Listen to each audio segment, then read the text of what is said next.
escala en París, Aida Palau.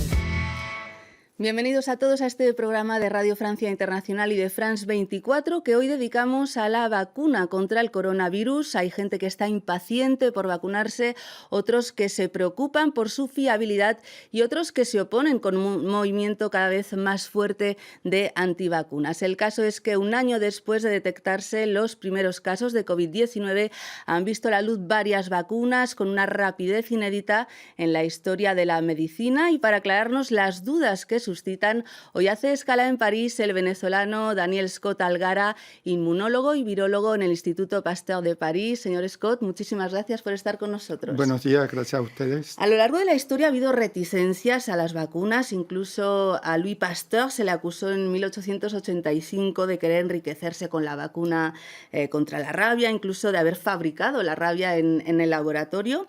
En el caso del coronavirus hay actualmente varias vacunas, 4 ya muy avanzadas: Pfizer, Moderna, AstraZeneca y Sputnik, y Rusia, China y Reino Unido ya comenzaron a vacunar a su población. Una parte de la sociedad se muestra reticente, incluso temerosa. ¿Por qué vemos estas reticencias? ¿Tiene que ver con que estas vacunas se han hecho de forma muy rápida, cuando normalmente toma 10 años? En un año ya tenemos vacunas que se están aplicando. ¿Esto podría explicar este temor? Sí, primero que todo es porque hay antecedentes de otras vacunas que han tenido problemas, efectos secundarios graves, y eso ha llevado a la población a desconfiarse de las vacunas.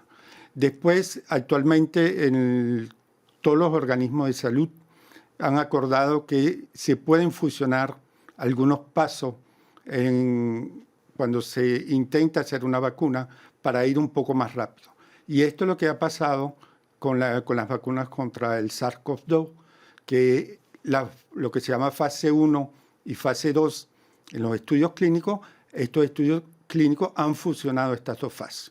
Entonces, ha llevado a una producción mucho más rápida de resultados. ¿Según usted, se ha ido demasiado rápido o la fusión de esas dos fases? No creo que se ha ido rápido con respecto a los antecedentes de otras vacunas, pero estos son, vamos a decir, programas permitidos por los organismos de salud. O sea, fiables. Fiables, sí. Otro factor que a lo mejor puede explicar estas reticencias es que para algunas de las vacunas se han utilizado técnicas muy innovadoras que antes no se habían utilizado en humanos, como el caso de los laboratorios Moderna y Pfizer, esta técnica que se llama el ARN mensajero. Explíquenos en qué consiste esta técnica, porque se oyen muchas cosas. Hay gente que piensa que te van a modificar genéticamente, incluso que Bill Gates te va a poner un chip con esa vacuna. Explíquenos en qué consiste exactamente. Primero que todo, hay que decir que estas vacunas han sido ya testadas en modelos animales desde hace muchos años, de hace más de 8 años. Entonces, esto ha llevado naturalmente a que el proceso se acelere en el humano, porque ya habían antecedentes de que estas vacunas eran inocuas en animales. Lo que se inyecta es lo que se llama un ácido nucleico, una parte genética del virus, no el virus entero, o sea, la parte que queremos que el organismo reconozca dentro del virus, que son lo que se llaman las proteínas de superficie y contra las cuales se produce la respuesta inmunitaria. Entonces, ese ARN mensajero entra en la célula y hace a la célula activa la célula para que produzca las proteínas y que el sistema inmunitario la vea. O sea, no te modifica para nada. No hay integración en la célula, no hay el mecanismo, vamos a decir, enzimático de enzimas que lleven a la integración de este ARN mensajero en la célula. O sea, lo que provoca es una respuesta inmunitaria con esa parte genética del virus. Con esa pequeña parte genética del virus. No es el virus total. ¿Cómo va la vacuna que está preparando Sanofi Pasteur, el Instituto Pasteur? En un principio tenía que estar disponible en junio del año que viene y se acaba de anunciar que finalmente no será posible y que no será hasta finales del 2021 cuando esté lista. ¿Por qué se ha retrasado? Parece que los resultados no eran del todo satisfactorios. O sea, hay que ver si la vacuna es estable, si la vacuna produce una respuesta inmunitaria deseada y si la respuesta que se está produciendo es capaz de proteger al individuo. Entonces, naturalmente, en estas vacunas probablemente no ha habido una estabilidad necesaria para poder inyectar, para poder comenzar en un estudio de fase 3, por ejemplo. Esta vacuna es una vacuna clásica, ¿eh? No utiliza el ARN mensajero. No, lo que quiero que se entienda bien que esta vacuna utiliza lo que se llama un vector. O sea, es una envoltura de otro virus que no infecta al hombre, o sea, que no daña al hombre, y que adentro está precisamente el ARN mensajero del cual hablamos antes. Y cuando esta célula se infecta con este vector, entonces el ARN mensajero hace la misma función que como la vacuna de Moderna o de Pfizer. ¿Hay que temerle a las sales de aluminio? No sé si la de Sanofi Pasteur las utiliza como adyuvante, que también es uno de los temores. Hay mucha gente que dice, uy, las sales de aluminio son muy peligrosas. Sí, las sales de aluminio son peligrosas si se inyectan en mucha cantidad. Y lamentablemente el adyuvante, o sea, para aumentar la respuesta inmunitaria, necesitamos poner esas moléculas que se dicen adyuvantes. Y en ese caso, la mejor adyuvante que tenemos hasta ahorita son las sales de aluminio en el hombre. Entonces, hay muchas investigaciones para conseguir otros adyuvantes, pero naturalmente eso lleva tiempo para poder reemplazarlo. Estamos de acuerdo que con las cantidades que se ponen en las vacunas no hay riesgo para la persona. El riesgo es mínimo para las personas. ¿Qué quiere decir que una vacuna tenga una eficacia del 90%, del 95%, del 70%, que son estas 4 que ya están bastante avanzadas?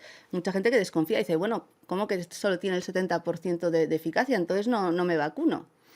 Es en todo ensayo de medicamentos, de vacunas, hay lo que se llama 2 brazos. Un brazo al que no se le da la vacuna y un brazo al que se da la vacuna.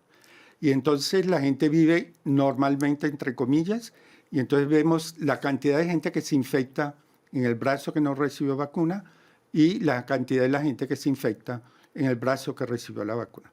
Comparando esos 2 datos, entonces pues, se puede llegar a la conclusión que en las personas vacunadas, más del 90 o 95% de las personas están protegidas con la vacuna.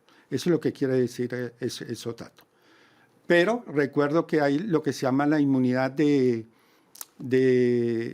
grupo, de rebaño, en el cual, entonces, si vacunamos a un porcentaje alto de la población, las personas que no van a responder a la vacuna van a estar protegidas por las otras personas. Entonces, ¿a cuánta gente hay que vacunar para conseguir? Se dice que mínimo hay que vacunar 90% de las personas para obtener un mínimo de 70% de protección a esas personas.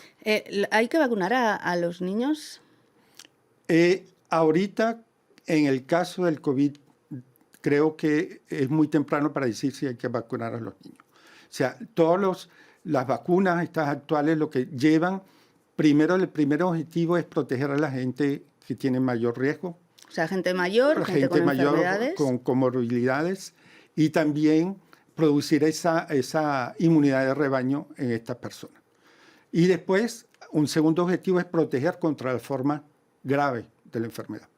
O sea, que la gente se puede infectar, pero hace la forma muy leve, asintomática, y no van a ir entonces a los servicios clínicos de terapia intensiva. En ese caso. O sea, que no aconseja...